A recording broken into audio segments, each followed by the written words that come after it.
PJ, it is daggum cold outside and it keeps on getting colder. It happens like every year around this time, and I don't know what to make of it. I think they call it winter. I'm not sure. We're in Texas. What does that even mean? I've heard this word. I think it means that you have absolutely no idea what the temperature is going to be outside. So guess what? Yeah. People quit camping. I wear a whole closet every single day for every season. It feels that way, doesn't it? Yeah. I mean, I understand layering. I like the concept of layering. I just want other people to do it.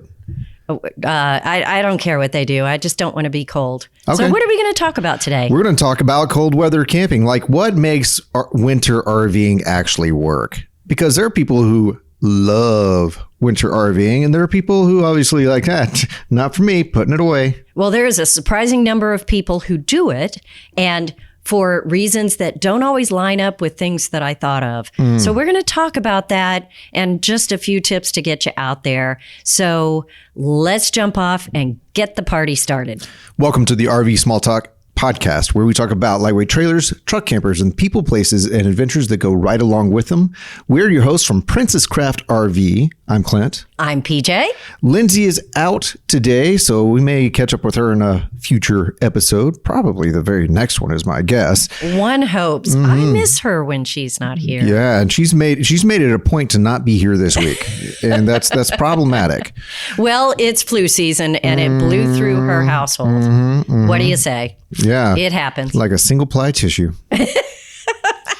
So that's disgusting. Well, so I digress. If you would like to check out the show notes for this and any other episode, check out rvsmalltalk.com. We're on social media. Just look up RV Small Talk. We're on YouTube. Just look up, wait for it, RV Small Talk.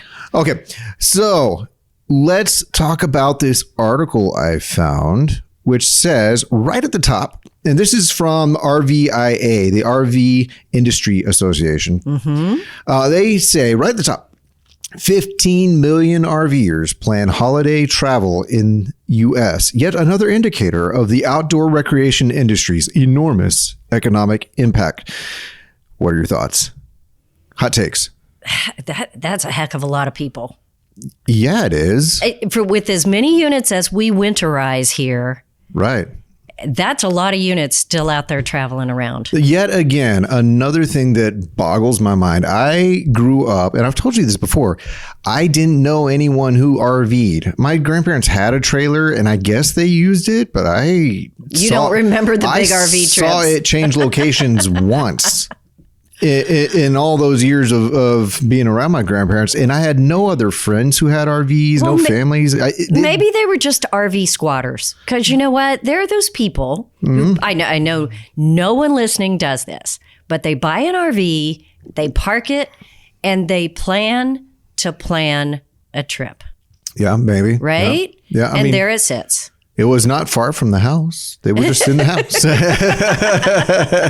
There you go. I hear they took trips. Now, it's also another thing that as a child, you forget that people actually exist when they aren't in line of sight.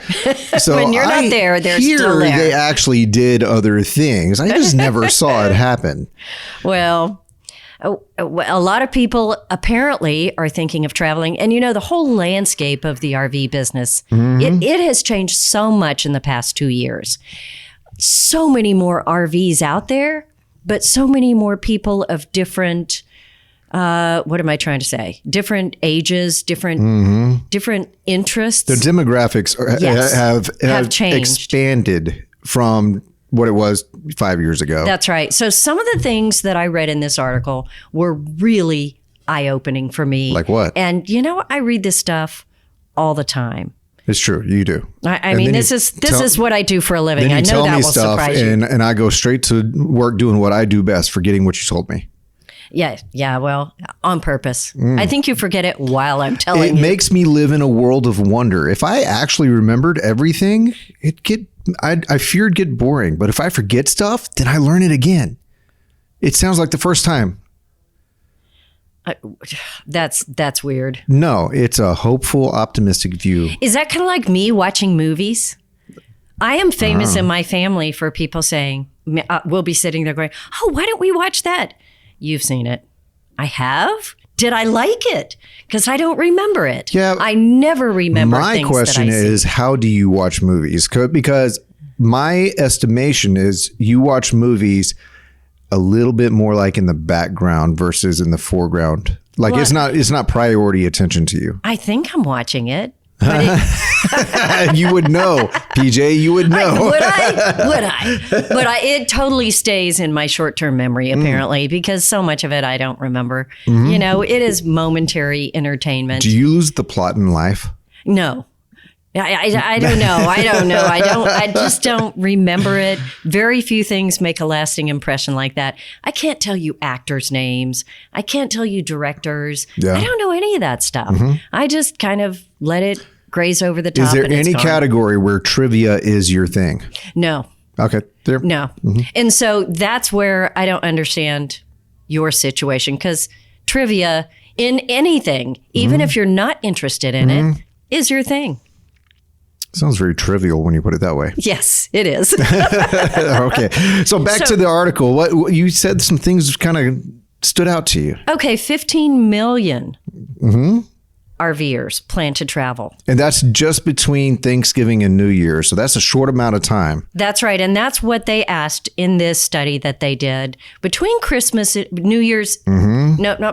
That's not Christmas to New Year's. You said that wrong. It's no, Thanksgiving to New Year's. I'm going to play that back to make sure I said it wrong when I'm editing, just so you know. Okay. Maybe I heard it wrong. That can happen. That's how you lose the plot, PJ. I know. That's why I can't remember the movies I watched. But Thanksgiving to New Year's, that still is not that long of a time. No. What, 2 months? Yeah. Is that 2 months or Ish. 1 month? Yeah, let's say 6 ish. weeks? Ish is fair. No, I don't know. Not very long. But holidays are what we traditionally think of staying home, right? But Apparently not. 15 million RVers. I tell you what jumped out at me. There's 3 big reasons that people in RVs travel. I think you're going to tell me what they are. Even though I found the article, read the article, pulled out bullet points, and printed it for you. I was Go going to ahead. ask you what you thought, and then I thought, okay, that's dumb. That's silly. All right, so Because tell you me. know. Yeah. So the first thing is they travel to warm weather camping spots, right? Yes. Perfect sense, right? Well, that's okay. Let's leave the RV world for just a moment. I hate doing this, but I do know people who would go on cruises over the holidays. Yes, I grew or- up with people who did that. Let's I didn't take a do that, vacation to the Caribbean. right. Yeah, let's go to Right. Hawaii. Exactly. I mean, you look for some place that would be a respite So from I get the that. cold, Yeah. right? This is just a way to do that on your own terms, more locally, under your own vehicle power or what have you. Exactly. With your own gas card. With your own gas card, yes. So that's the reason that a lot of people will be camping between Thanksgiving and New Year's. Yeah. They just want to go someplace a little warmer. Not necessarily that there's family at the other side of the trip. No, it's just no. warmth on the other side. Yes, but that is another reason that people travel. Uh-huh. The second reason that people travel is to visit family. See, when you Because it mentioned is holidays, yeah, you mentioned right? you figure that those holidays are like stay-home holidays. Well, not for everyone. There's always a hub. Like I didn't grow up RVing, but I was and still am. My household is always the household that travels to grandparents and great grandparents. And honestly, I don't want to lose the generation above me because I don't know what I'll do with myself if I can't travel to At the grandparents and because that is what we did. That's your tradition. Exactly. From my vantage point. Well, so many people have the schedule where they travel to one parent's, you get married and then you go to one parent for Thanksgiving and the other one for Christmas. And then the next year you switch. Right. How many people do you know do that? Oh, a us. ton. Us. Yeah. So you get your kids get grandparents for Christmas, every other one. And Right. do they have I like this one better? Do they have this is I more fun at don't Christmas? I don't think my kids have that. I think that they like the experiences. They are very different experiences between the grandparents, but so I don't think that they compare. One is better than the other. They do see more cousins at one, so there's that. It's just a different experience. Right. Yeah. But they get doted on no matter what. So Well, when we were growing up, I didn't have that option. We only had one set of parents, and those parents were they were country, they were at the lake, they wasn't the place to go for Christmas. Okay. So we didn't have that, but I do know a lot of people do. Right. So going to relatives' house is another big reason to travel with your RV between Thanksgiving and Christmas. Mm-hmm. And guess what? It's so cool because you get there, you have your own sleeping space. Yeah. Well, that's what I started doing once I got here at Princess Craft and, got access to a trailer. Because the kids are growing, the families are growing, we don't all fit as easily in my parents' house or what have you. So we do. That's what we've done for the past, 3 years now? We take the trailer. And we either park it outside the house or we park it at the ranch, which is 15 minutes away from the house. And you wake up and it's camping. It's like a lot of RV things. People make fun of that, having an RV at the outside of a house for extra guests, like Christmas vacation. But you already have you think, an RV. If you're going to be from a humanity standpoint shoved out of the house or uncomfortable in the house, what are you going to do? Pay for nights at a hotel? Well, and then the family that you're visiting feels terrible, right? Because they don't want to be a bad host, right? But at the same time, they really don't want these gang of kids and gang of people in their house. Well, I mean, maybe you haven't met my mom. She's all the people all the time. Yeah. I that's me too. However, sometimes there's more peoples than there are sleeping spaces. Yeah. Yeah. Growing up before our RV access, I mean, there were just bodies all over the floor and sleeping bags. And we were all okay with that. Yeah, absolutely. We never and my minded. kids still like it. Absolutely. But the trailer's an option. The trailer's an option. And because I grew up with access to that ranch and no one would ever go camping with me, I now can go get that. I can take my family camping on that ranch with me. Well, that is one way to look at extra family in houses. I can tell you, with my family, it would have been great to have a trailer because we had to put little kids to bed and the house was still very noisy. Right. There was TV. Same. Yeah. There was an open bar. There were games. Not the same. There was no open bar at mine. Oh, yeah, totally. We were loud. We were boisterous. There was been a liar's dice game going. Maybe some spiked eggnog. I mean, it was party central when we all got together. So it would have been nice to put the kids somewhere where they could not wake up. Yeah. So in my grandparents' their respective households, that was the few times bedtimes just didn't matter because no kid was going to be able to sleep with all that. That's right. There's no way. You wait till they fall over. Yeah.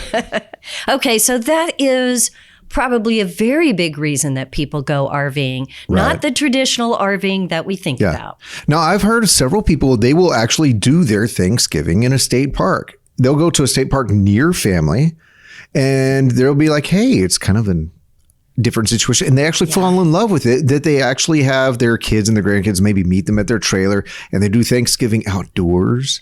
Well, there's more and more of them that are doing that. That may be true, but that was not one of the three major categories that they found. I can't imagine that is major one. Not big enough to rate. Let's call that a freebie and throw that one out there that hey, if you haven't tried That's a bonus. Maybe that'll be cool.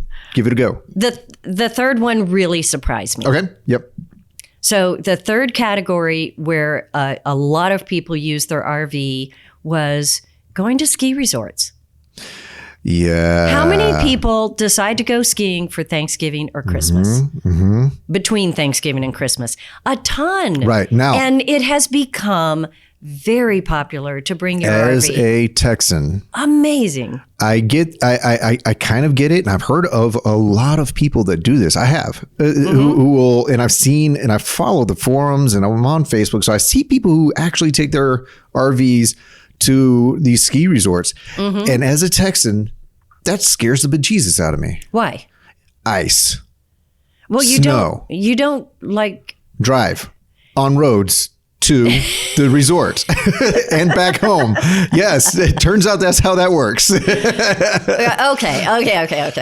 I'm not scared of being set up there. I'm not scared of the RV working. I trust the RVs. The one I have, folks at Intech, thank you. The thing's awesome. Okay, wait. But back it up. Driving it up that mountain. Back it up. Okay, wait. Mountain passes. How many times have you been skiing?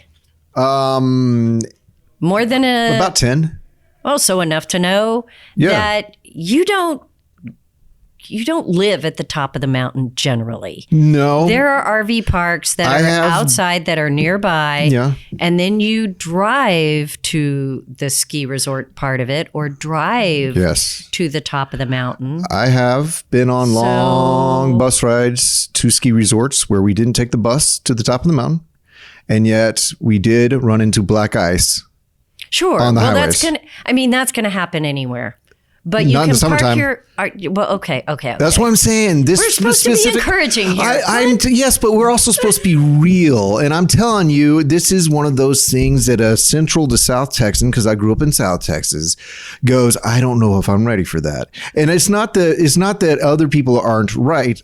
I am totally wrong because people do this, but it's still a hitch in my step. Well, that is, fear is the reason that people don't camp in the winter. Period. But I do camp in the winter. I just don't want to go through mountain passes. Okay. Just yet. Well, something has to drive you to the place where you put your skis on. You're going to get there on something with wheels. Yes. However, towing a trailer is a multiplier to me. Okay. It is a multiplier. There's more wheels to go sliding off because some of those mountain passes you've seen, there's a wall of rock on one side of you and there's a nothing. Well, there is, yes, and there is better times to drive there and worse times to drive, just like in Texas in the winter. So you drive in good weather and you adjust. Yes, I agree. And you don't park your trailer at the parking lot at the top of the mountain. No. You park it at the campsite. Campsite. Yeah, you totally still get a campsite. I get it. I understand the math here. Okay. I'm saying the tires on the pavement, on the asphalt with the black ice is literally the scary part for me. So, guys, because I've had some black ice scenarios. I've found the ditch. Black ice everywhere. There's black ice in Texas. There's black ice everywhere when you get in bad weather. Yes, but I don't for the good tow weather. my trailer then. Is in my experience, I just haven't been towing it. Hopefully you don't drive either. Yeah, but that's the thing about black ice. You don't see it, and it's just there.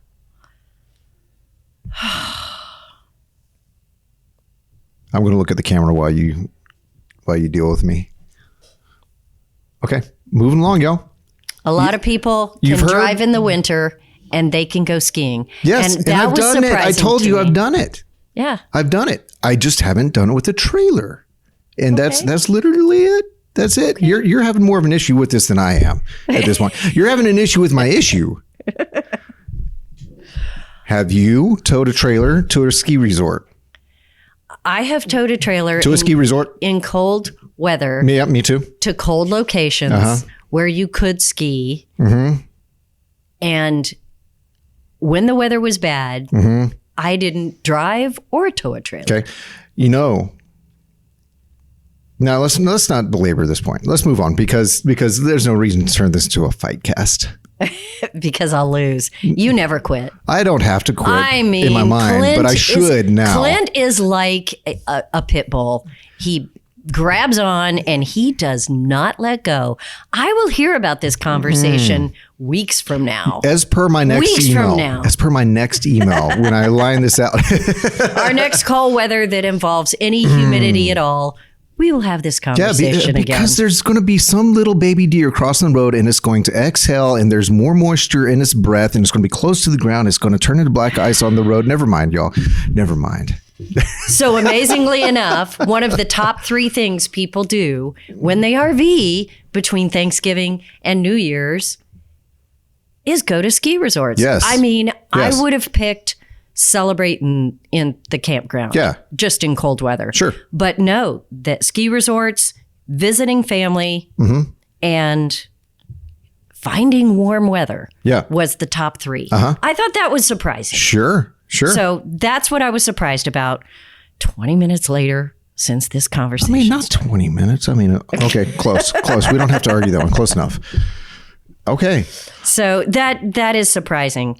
And it also said 29% of millennials and 20% of Gen Z leisure travelers And that's the 29% and 20% of people that are traveling. Plan to stay in an RV. Yeah. That's like right. a lot. Across all the categories, Class A's and B's and vans and all that. However, that is a lot. That is a lot. That is... And it's more than I expected almost from those two 1/3? groups. Yeah, from those two groups, plan to RV. That has not traditionally been the RV. Well, that tells me that they aren't the snowbirds that travel from northern states to Florida and South Texas. That's not who that is. They're going to ski resorts. Yeah. Yeah. And you know what? They're braver than I am. I'm man enough to admit that. Okay. Are you man enough to admit that I'm man enough to admit that? I don't think I have a choice. You just admitted it. I think we're there. So yeah, and look at that number that they kind of estimate that it will contribute to the U.S. economy. $862 billion that the RV sector has contributed or is expected to contribute. That's nuts. Yeah, that's a ton. Yeah. Well, that just shows how much it's grown. I mean, this whole sector has just exploded over the past few years. Now, there's some question about what it will do next year. We have seen it slow down just a bit. Yeah. I don't know whether that has more to do with the RV industry or inflation or interest rates or just holidays. Right. So here's my position on it slowing down. I'm for it. Okay, I get just when things are selling just stupid fast, it's kind of an amazing time to be alive, just to be a part of it and to see it. But when you're running 2 years at breakneck sales and production like it has been and all that, that's exhausting. Yeah, and that's true. And I don't think true. I don't think it's really healthy for any of the parties involved. It's like running on adrenaline for the right amount of time might save your life. Or it might be an exhilarating experience, but running on adrenaline all the time is going to tear your body and your emotional and mental state apart. And I feel like that's where we've kind of been with the past 2 years in the RV industry. Maybe so, but if you look at it from the other side, once it ramps up, we all tried to adjust. Yeah. And we did adjust. Our business runs very differently now than it did 2 years ago, simply because of the pace we had to keep. So it does normalize. We have more people working here. We have more systems in place. The manufacturers ramped up. It wasn't pretty sometimes, but they eventually ramped up. Then the business abruptly pulls back. Right. So now what? The market is bait and switching the market. So it's going to be interesting to see the next phase. Well, and that's another thing that manufacturers and dealership networks and all that get is there's a term out there that's an old term. It's called adrenaline junkies.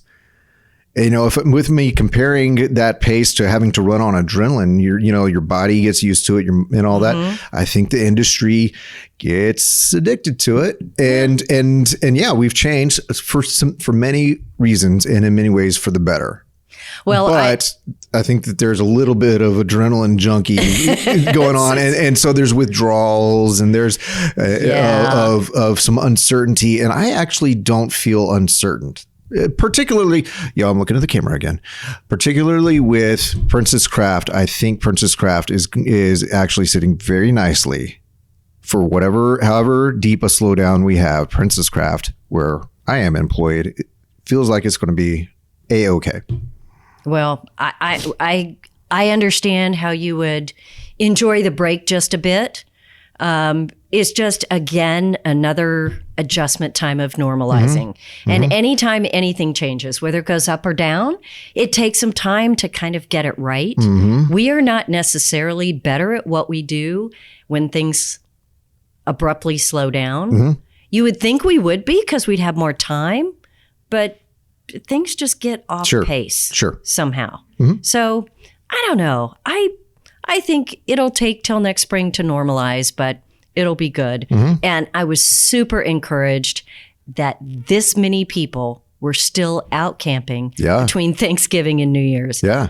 We have sold all these campers over the past 2 years. People need to be out there enjoying them. Sure. And all we hear about in the forums right now is you don't hear so many of the people who are camping, and apparently they're out there. You hear, how do I winterize this? What do I do about my water heater and stuff like that? So that's the conversations that we hear a lot more loudly. And yet there's a lot of people who are saying, the heck with that. I'm going camping. Let's just go have some fun. Yeah. And so what makes, I mean, we've talked about some of these things. Obviously, it's still fun. Just because the air is cold does not mean it's not still fun. It's still fun. It's still fun. It's still adventure, and it's still a change of scenery. Yeah. And, sometimes we can trick our minds into thinking we've had this great getaway. Yeah. Even if we go, 2 hours down the road and stay in someone's driveway, it's a whole different experience. It's a getaway. It's a mental break. It's fun. It's just so many great things can happen with that. Sure. There's something to be said for access to campsites. It's been so hard to get campsites for so many years. Right. Do you think it's easier right now? I think depending on the region. Obviously, we know of some regions where I mean, they know it's dangerous to camp there in the wintertime. So they shut down. Right. Well, as they should. But there are many places where people are in that mindset, and yet it's just not true. You can find campsites. So you might actually be able to camp in places that you've had on your bucket list more easily.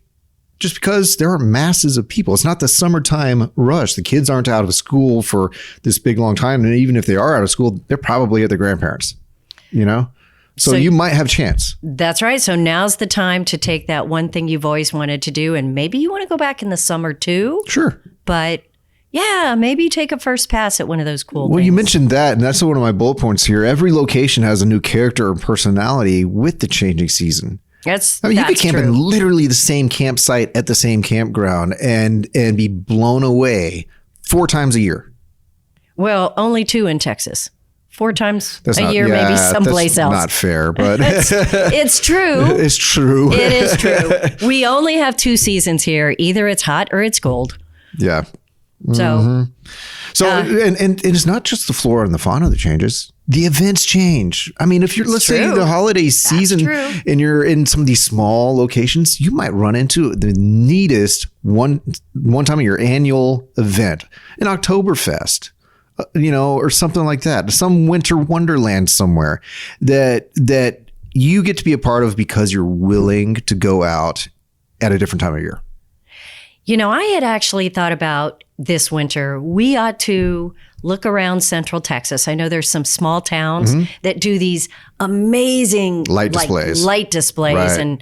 and big Christmas events. Sure. They'll have a little, what do they call those? Like market, little. Sure. Like Santa's market or something like that. Yeah. Holiday market. Whatever it is. Sure. A bazaar. Yes. Where you can go and there's vendors for 2 nights or something on the weekend. And I thought, I'll bet there's 50 places like that within 2 hours drive of us. Anywhere. It's everywhere. Yeah. I think that would be a really fun thing to do with like Lindsay and the kids and go to one of those towns that we don't go to because I know what the lights look like in our town. Right. I know what's here. Yeah. I want to see some little town. You're so close to Marble Falls, Lampasas, Burnett Bertram, Salado, Temple. Temple's not all that small. I mean, you're so close to so many of these places. Lockhart, Luling, Gonzales, all these small towns. And all these old small towns have fantastic squares built around an old courthouse that they all light up. Well, this is Texas. And yeah, we have all kinds of great things like that. Is that different than every place else in the world? I don't think so. I think you can go anywhere in the U.S. and you're within an hour to 2 hour drive of some small community doing something big and amazing. I bet you could ask anyone. Any local and say, where would you go to see something amazing?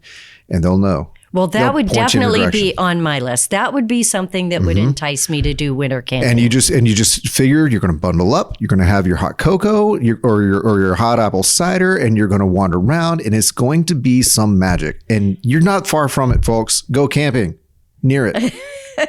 That is what I think would be really cool camping. And then, of course, in the evening, you've got the campfire, and nothing is better than a campfire and s'mores when it's 40 to 50 degrees outside and you're all bundled up. You can see your breath. I know. Your mug. Fun. Okay, what's there? I could stare at a mug steaming for forever. Yeah, well, you're kind of weird that way, Clint. Don't stare at that mug. Bad things could happen. There's nothing in this mug now. I've already drained it. Yeah, absolutely. Well, I think we should encourage everybody to take at least one winter trip. The biggest thing, people are worried about things freezing or not working. Yeah, the water systems. Yeah, stuff like the that. water system is what you worry about, but the reality, just drain your fresh water tank if it's going to be and freezing. a water heater just too. Drain it. Simple enough. That's right. Yeah. That's right. It's not hard. hard. Do a full winterization if there's going to be a prolonged hard freeze. It's not that hard, or get someone to help you. And you can still use, and we've talked about this before, you can still use your RV even if you don't use the plumbing. We actually did a podcast on all the techniques and tricks for winter camping. So if you guys are interested, you can look back, find that episode, listen to the details of it. But that is the big worry, is the water. That's the number one big worry, And there's an easy way around that if you just want to. You can take a winterized camper camping. Absolutely. They work great. And you're probably going to have an option at campsites that have some facilities. Yep. So get after it, folks. Yep. Yeah.